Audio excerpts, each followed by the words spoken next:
All right, so this is going to be another movie review. This one's called Marnie, 1964.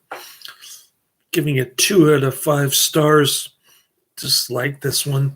Although the ending was sort of interesting, but still nonsensical.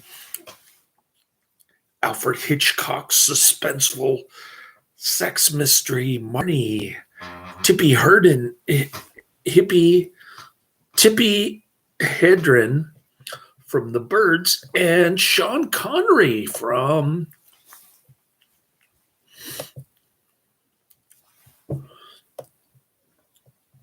James Bond movies of the 60s, co-starring Diane Baker, Martin Gable. Screenplay by J. Preston Allen.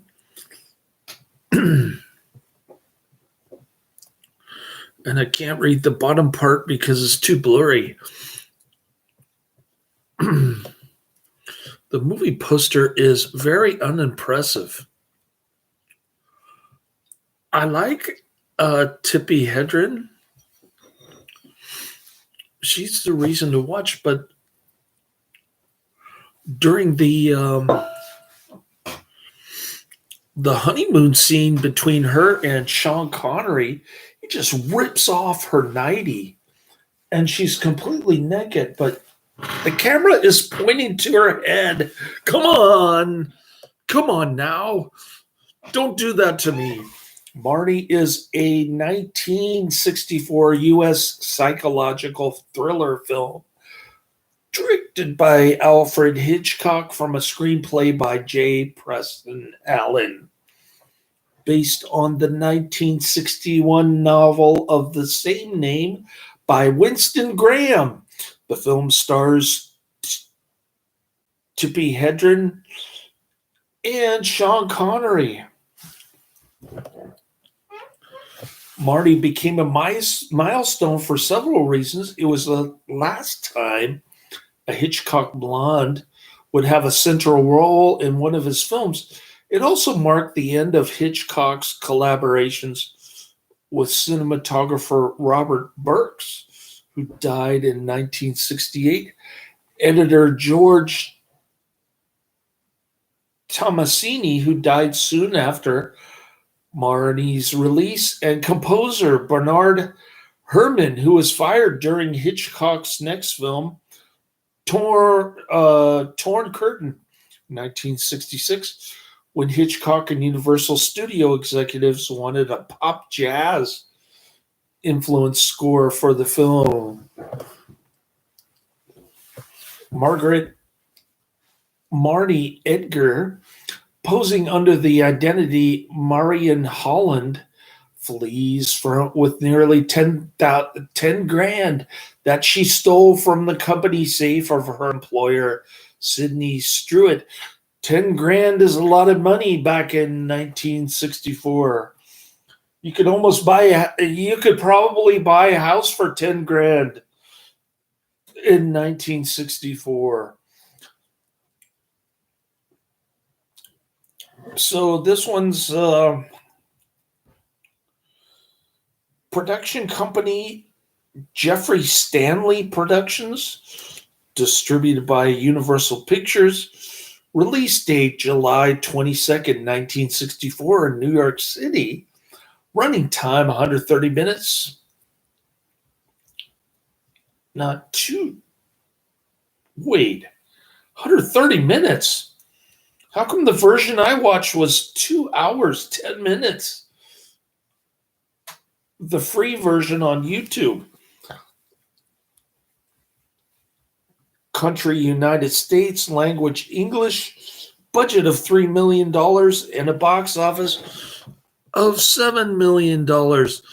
And there's nobody in the chat room. Struett is the head of a tax consulting company where she had been working after charming him into hiring her without references. Dirty old man. Dirty old man has his just desserts. That 10 grand stolen from his safe. because he's so stupid. He hired that Blondie, the birds thief, in the first place. Why would you do that? Because you're just skin deep and looks can lie. Mark Rutland, a wealthy widower who owns a publishing company in Philadelphia, meets with Strut on business. He learns about the theft and recalls Marnie from a previous visit.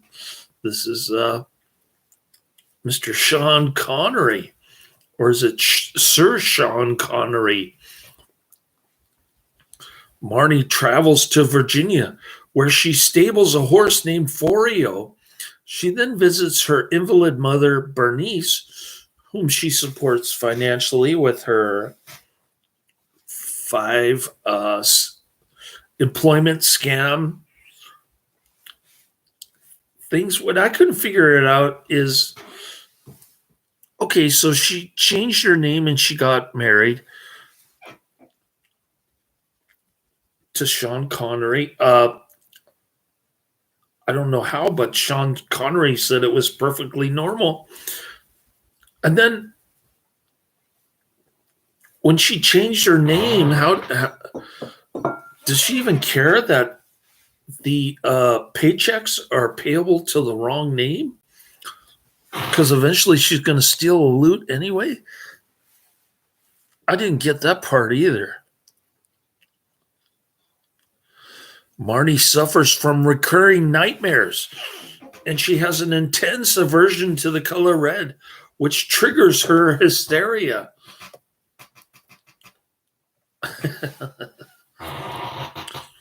So the reason to watch this film is Bruce Dern, and it's definitely Bruce Dern and Tippi Hedren. The rest of it is just build-up and boredom. It's like watching a soap opera.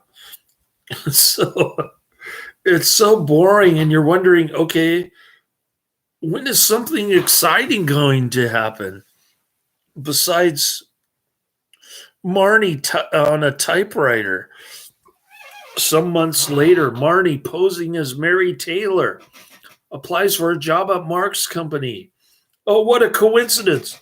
Mark hires her after recognizing her, cryptically telling his coworker why he is accepting an applicant without references, that he is an interested spectator. That's a good reason to hire somebody. I thought she did have one reference. While working weekend overtime with Mark, Marnie has a panic attack during a thunderstorm. Mark comforts, then kisses her. They begin dating. Oh, mixing business with pleasure. Dipping your pen in the company ink. Soon afterwards, Marnie steals money for Mark's company and she flees again. Yep, she took the key from what's her name's purse, Mariette Hartley's purse.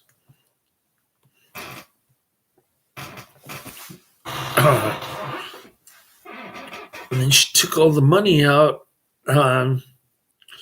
Mark tracks her to the stable where she keeps Forio. He blackmails her into marrying him, much to the chagrin of Lil, the sister of Mark's late wife, Estelle, who's in love with him. You should have married Lil. Why does he want to marry this nightmare kleptomaniac blondie? Lil grows suspicious when she discovers Mark has spent a considerable sum since marrying Marnie.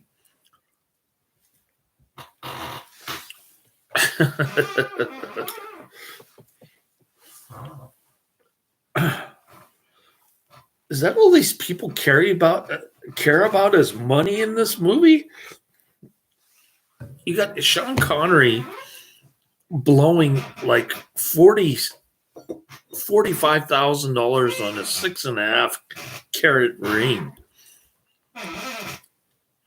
for somebody that he shouldn't even be marrying in the first place. On their honeymoon cruise, Marnie resists Mark's desire for physical intimacy. Isn't that the whole point of getting married?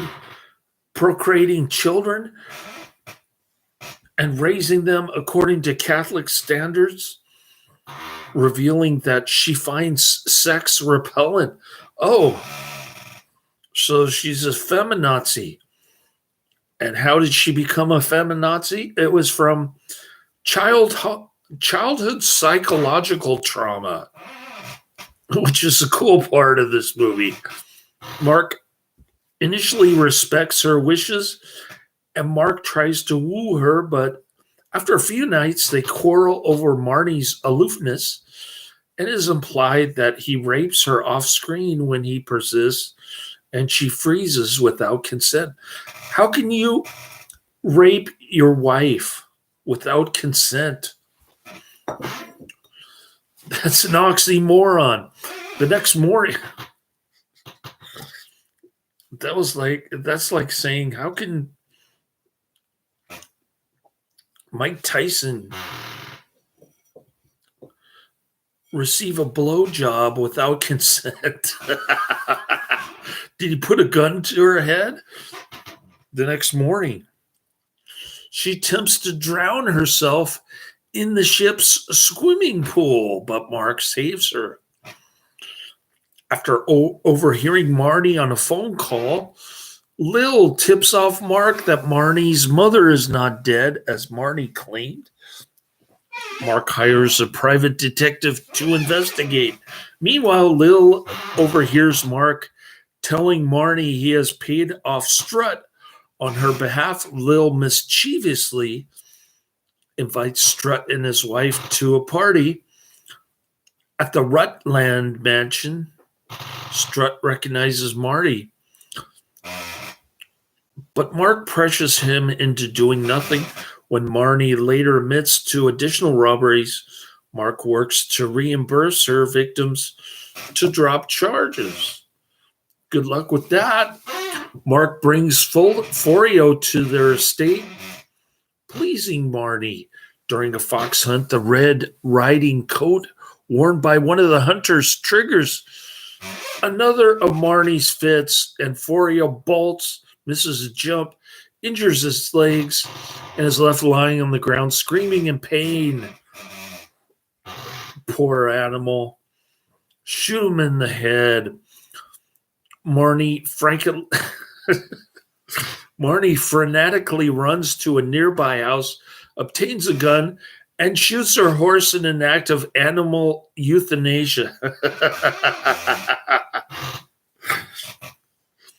Overcome with grief, Marnie goes home, where she finds the key to Mark's office. Yeah, she just killed her favorite horse as an act of mercy. She goes to she treats her horse better than she does her husband, basically. She goes back to the office and opens the safe, but finds herself unable to take the money. She's like her hand is frozen in midair. She's about ready to grab a big stack of dough, and her hand freezes up. She's having another one of her weird psychological reactions to money.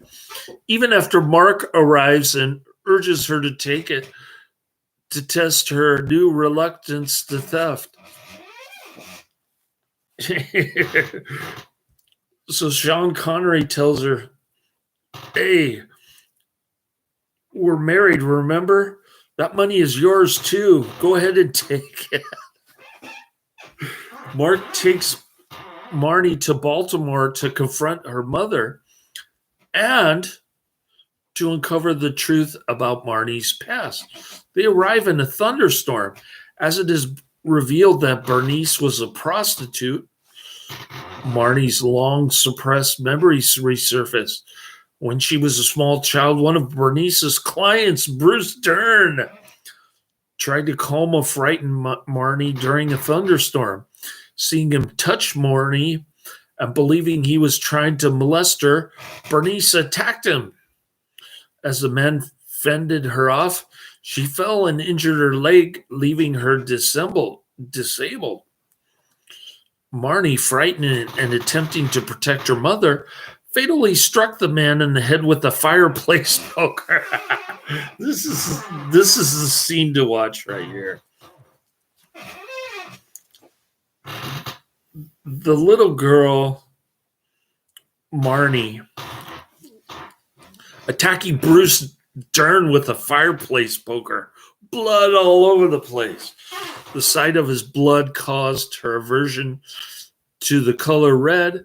The thunderstorm that night caused her fear of them, and the connection of the deadly night to sex caused her revulsion at physical intimacy. Now we know why she was a feminazi. It was a permanent psychological scar on her brain. In the aftermath, Bernice told police that she killed the man, and she prayed that Marnie would forget the event. Understanding the reason behind her behavior, Marnie asked for Mark's help. All right. So Mark, the unconditional love for his wife pays off at the end, believe it or not. Hard to imagine. Mark and Marnie on their honeymoon cruise when they're fighting with each other. That's one of the photos on Wikipedia. Alfred Hitchcock's cameo can be seen 5 minutes into the film, entering from the left of a hotel corridor after Marnie passes by, even looks over his shoulder. Alfred Hitchcock began developing the film adaptation of Winston Graham's novel Marnie in 1961. He commissioned Joseph Stefano, the screenwriter of Hitchcock's recently released Psycho, to work on the script. Stefano made extensive notes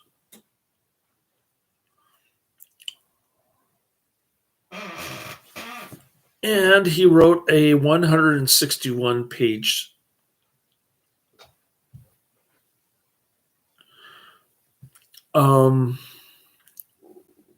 treatment. The director's first choice to play the title role, Grace Kelly, by then Princess Grace of Monaco, withdrew from the project when the citizens of Monaco objected to her appearing in a film, especially as a sexually disturbed thief. That could be a problem for a princess of Monaco. Also, when Kelly married Prince Rainier in 1956, she had not fulfilled her contract with MGM, which could have prevented her from working for another studio. As a consequence of Kelly's departure from the film, Hitchcock put it aside to work on The Birds, 1963, also with the great Tippi Hedren. We like Tippi Hedren on this channel. We do not like the movie overall because it's boring. After completing The Birds, Hitchcock returned to the Winston Graham adaptation. Stefano dropped out of the project due to his commitments to the ABC television series The Outer Limits, which is a great television show. It's even better than the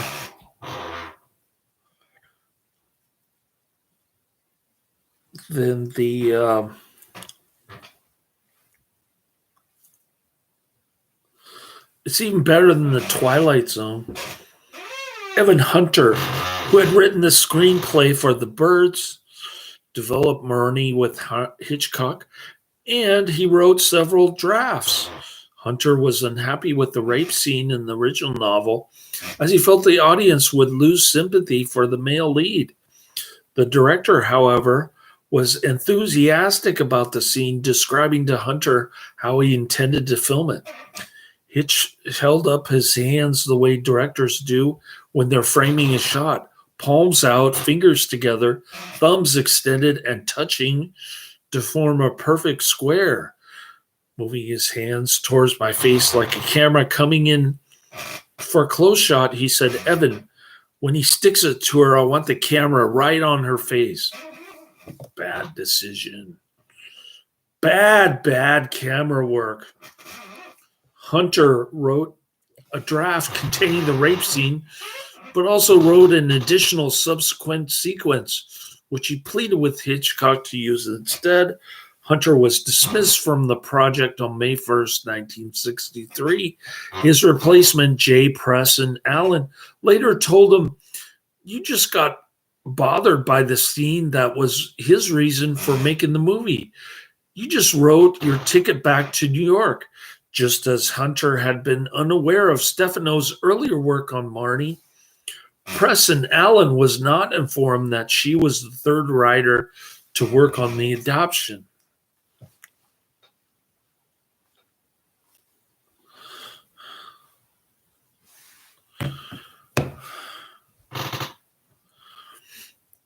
According to royal biographer Craig Brown, Hitchcock offered Princess Grace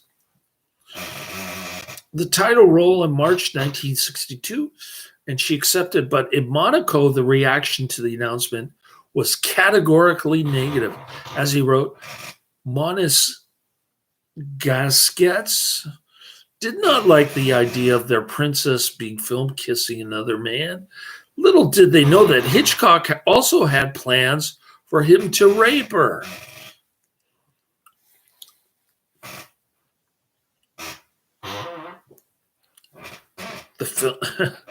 How a husband can rape her wife is beyond me. We're talking about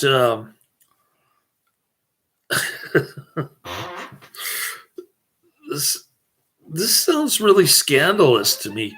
The film was also being developed during a tense period of France-Monaco relations, in which France threatened to revoke Monaco's special status, leaving the ruling Grimaldi dynasty anxious to preserve the country's image. Grace's announcement that she would donate her 800,000 feet to Monaco charities did nothing to appease the critics, and she dropped out of the project in June 1962, allowing the news of Kelly's unavailability. Marilyn Monroe sought the role of Marnie. Asked about this in an interview with Variety's Amy Archer, Hitchcock replied evasively that it was an interesting idea. In his book, Hitchcock and the Making of Marnie, Tony Lee Morrow revealed that a studio executive at Paramount Pictures suggested actress Lee Remick from The Omen to Hitchcock for the title role. Hitchcock also considered two other actresses who were like Hedren under his personal contract, Vera Miles and Claire Griswold, wife of director-actor Sidney Pollack.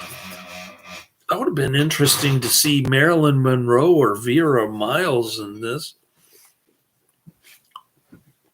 or even Lee Remick. Eva Marie Saint, star of Hitchcock's North by Northwest, 1959, an overrated film, in my opinion.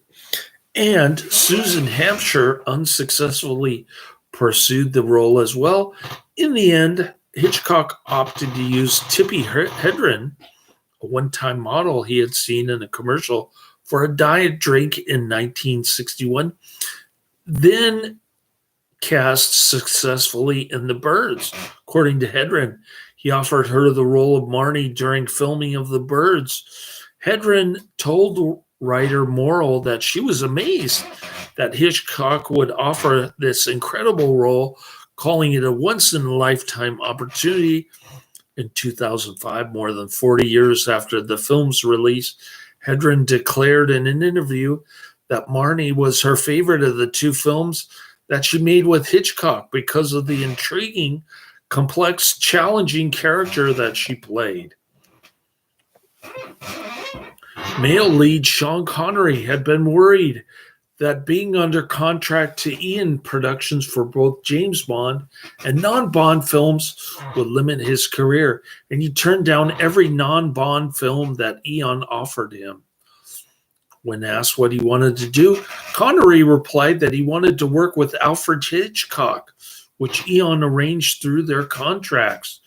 Connery also shocked many people at the time by asking to see his script, something that Connery did because he was worried about being typecast as a spy, and he did not want to do a variation of North by Northwest or Notorious spy-themed movies directed by Hitchcock starring Cary Grant. When told, both of them overrated, I might add. When told by Hitchcock's agent that Grant did not ask to see even one of Hitchcock's scripts, Connery replied, "I'm not Cary Grant." Hitchcock and Connery got on well during the filming. Connery also said that he was happy with the film with certain reservations. Hedren has claimed that Hitchcock made sexual overtones to her during the making of The Birds, and that while making Marnie, he pressured her sexually all the more blatantly, crudely, and cruelly. Hedren did not yield to his advances. She asked to be released from her contract, but he refused. Oh,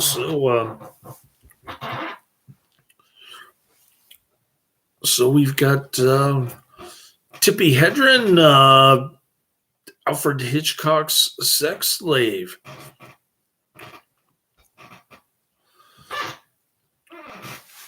In the making of a documentary for the DVD release, unit manager Hilton A. Green explains that shooting had been scheduled to begin on November 25th, 1963 at Universal City Studios in California, but had to be postponed because the nation was in mourning for John Fitzgerald Kennedy, who had been assassinated 3 days before. Filming concluded on March 14, 1964. Hitchcock had noticed a strong similarity between Herman's score for Joy in the Morning and Marnie, and Hitchcock believed that Herman was repeating himself. Herman's music for Marnie included excerpts in his special album for Decca Records. Lyrics were written to Herman's theme that were to be sung by Nat King Cole. Herman's later score for Truffaut's The Bride Wore Black, 1968, also repeats the main theme in Marnie, although slightly altered in its harmony. Contemporary reviews were mixed. Eugene Archer of the New York Times wrote a lukewarm assessment, calling it at once a fascinating study of a sexual relationship and the master's most disappointing film in years. Okay, people are calling this the worst Hitchcock film. They haven't seen his British stuff. Archer's main criticisms were an inexplicably amateurish script and the casting of relative newcomers Hedren and Connery in roles that cry for the talents of Grace Kelly and Cary Grant. I didn't care for Sean Connery in this one, but I thought Hedren did a good job. A review in Variety wrote that the opening was slow, but once it got going, Hitchcock's stories generally keeps the action fairly fast-paced. Win in the last 10 minutes, provided audience can overlook certain publicly puzzling aspects, such as why the lady became a thief, and it gets strong performances from his two stars and other cast members. Philip K. Schweier, Philip K. Scheuer of the Los Angeles Times wrote, as a story, it seems naggingly improbable, and as a drama, a nightmare from which the spectator constantly pulls away, struggling to wake up in a less disordered universe. No question, though, that it is at least fitfully effective. Edward Oliver of The New Yorker called the film an idiotic and trashy movie with two terrible performances in the leading roles, and I had quite a good time watching it. There is something bracing about Hitchcock at work, even when he is at his worst. When in the last 10 minutes, the Monthly Film Bulletin wrote that the film opens quite brilliantly, but that things get out of hand after the marriage, with both leading players floundering badly as Hitchcock piles up his demands on them. The review suggested that the trouble seems to be that the film falls between the two stools of straight suspense, what is Marnie's secret, and the full-dress character study that would only have been possible with a more experienced actress. The film ranked third on Cahiers du Cinema's top 10 films of the year list in 1964. Marnie's reputation would greatly improve years later. On Rotten Tomatoes, it holds an 80% rating based on 44 reviews. That is way overrated. The critical consensus reads, a coolly constructed mystery revolving around a character who's inscrutable to a fault. Marnie finds Hitchcock luring audiences deeper into the dark.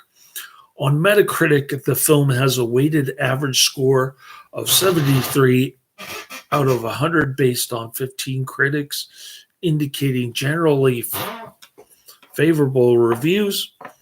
Still overrated.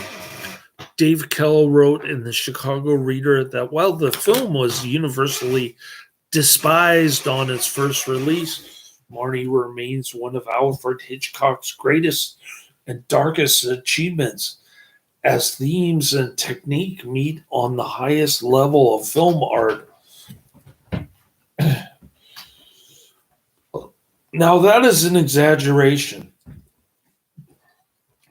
Richard Brody wrote in The New Yorker that he considered it Hitchcock's best film. Really?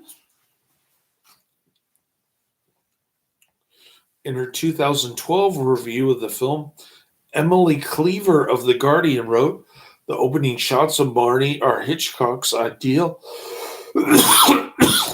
of visual storytelling at its purest, and the rest of the film is an underrated gem. Sounds like Karate Man promoting one of his recommendations that gets a bad rating on IMDb. The film was a moderate box office success. It grossed $7 million in theaters on a budget of $3 million in North America. It earned estimated rentals of $3,250,000. Marnie was his 22nd highest grossing film of 1964. In making of documentary on the DVD, Robin Wood, author of Hitchcock's Films Revisited, discusses the special effects of the film as having their roots in German expressionism. Hitchcock worked in German studios at first in the silent period, Very early on, when he started making films, he saw Fritz Lang's German silent films. He was enormously influenced by that, and Marnie is basically an expressionist film in many ways. Things like scarlet suffusions over the screen, back projection, and backdrops, artificial looking thunderstorms. There are expressionist devices, and one has to accept them. If one doesn't accept them, one doesn't understand and can't possibly like Hitchcock. Okay. I like Hitchcock when he's doing horror or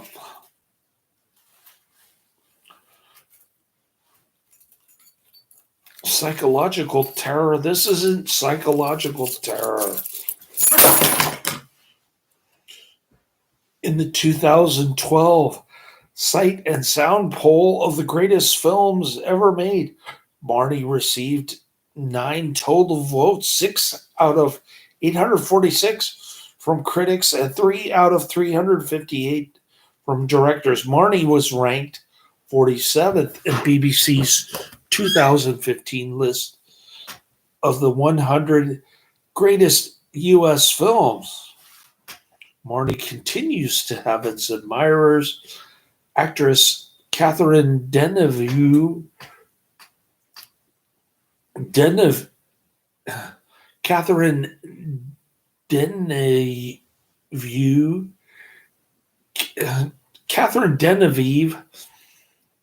indicated that she would have loved to have played Marty. Actress Naomi Watts dressed up in Hedren's Marnie, whose outfits were by Edith Head for the March 2008 issue of Vanity Fair magazine.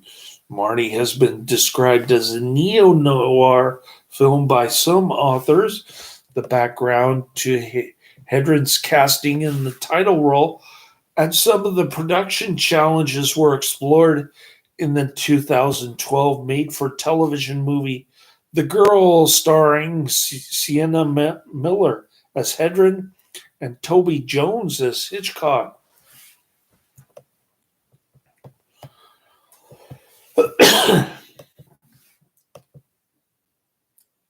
So I was not crazy about this film. Other people like it. Some people hate it. I was leaning towards hate on this one. It gets a whopping 7.1 out of 10 on IMDb. 56,000 ratings. It is lamestream. Here we go. 1964 PG. 2 hours, 10 minutes. Unlike Wikipedia, IMDb has the correct amount of time this film takes to get to the end, which is the only interesting part. Mark marries Marnie, although she is habitual thief and she has serious psychological problems.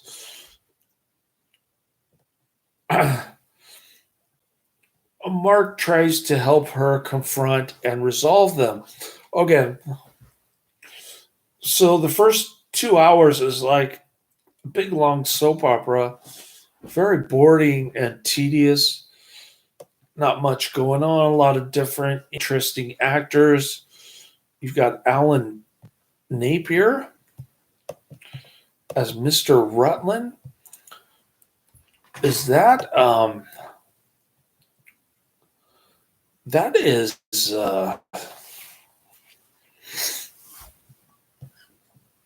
that's Alfred from the 60s Batman television show. I forgot to put his name in there.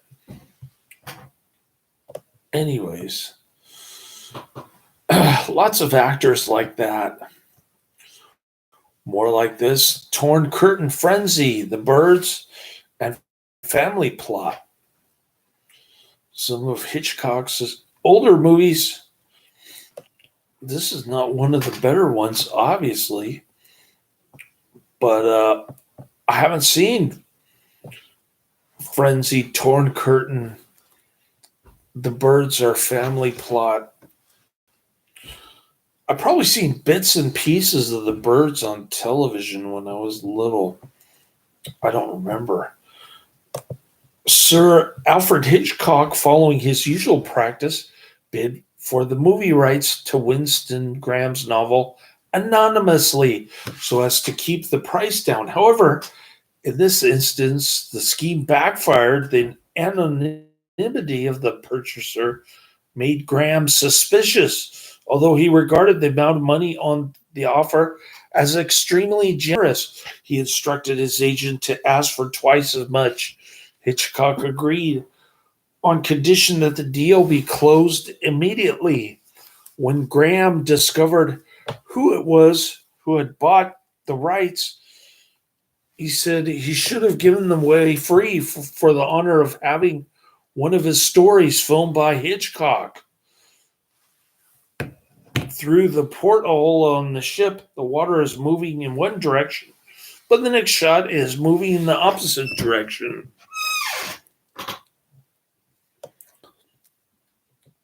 Here's some quotes between Marnie Edgar and Mark Rutland. You don't love me. I'm just something you've caught. You think I'm some sort of animal you've trapped. That's right, you are, says Mark Rutland. After listening to Marnie Edgar, and I've caught something really wild this time, haven't I? I've tracked you and I caught you. And by God, I'm going to keep you. Dialogue in the final scene reveals that Marnie's mother had given up her virginity at 15 to Marnie's father in exchange for a sweater. Just before the film's release, the studio had second thoughts about this part, and Alfred Hitchcock agreed to cut the lines, but hundreds of prints had already been made, and rather than incur the cost of reprinting the final reel of each, the studio released them as they were, so there were two versions of the film from the outset. This was edited into Histories du Cinema, Una Historie Sueli, 1989. All right. Here's a review from Richard Chatton on IMDb, dated August 19th, 2022. Mr. Chatton gives a 9 out of 10. Even higher than the average. This is way too overrated for me. But let's see what Mr. Chatton says. He's calling his IMDb review, You Freud, Me Jane. One of these days, I'm hoping to find sexual aberrations of the criminal female in a secondhand bookshop, but so far I'm still looking. The flawed masterpiece to end all flawed masterpieces. The most mystifying thing about Hitchcock's most controversial film is that people rarely comment on just how good Diane Baker is or ever suggest that Marnie simply batted for the other side, although she wouldn't be the first woman in history who simply preferred horses to people. Yeah, or dogs or cats. You see dogs in little baby strollers here in San Francisco. And you go like this. No, please stop. All right.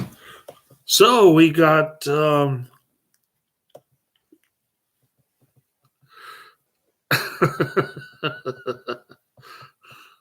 Alan Napier. Is that his name?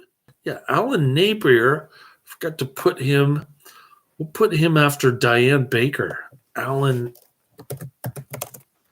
Napier.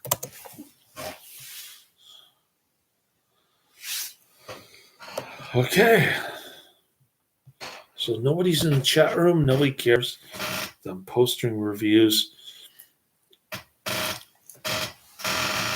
Karate Man's still posting comments on my old review. He wants me to check out some free Antonio Banderas 2017 movie on YouTube. All right. So the next three on the list are Remedy for Riches, 1940, The Delta Force, 1986, The Fog, 2005. And those are my last.